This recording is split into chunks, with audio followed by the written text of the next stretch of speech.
या ठिकाणी आशिष जाधव आहे. आता थोडक्यात माझी ओळख करून देतो मला.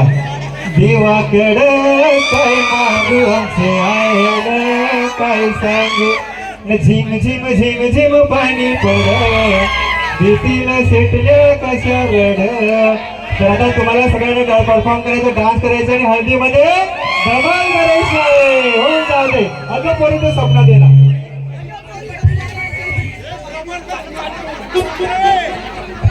या ठिकाणी किरण सुद्धा आहे.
एकतरी पटवून दे काय तिला लागे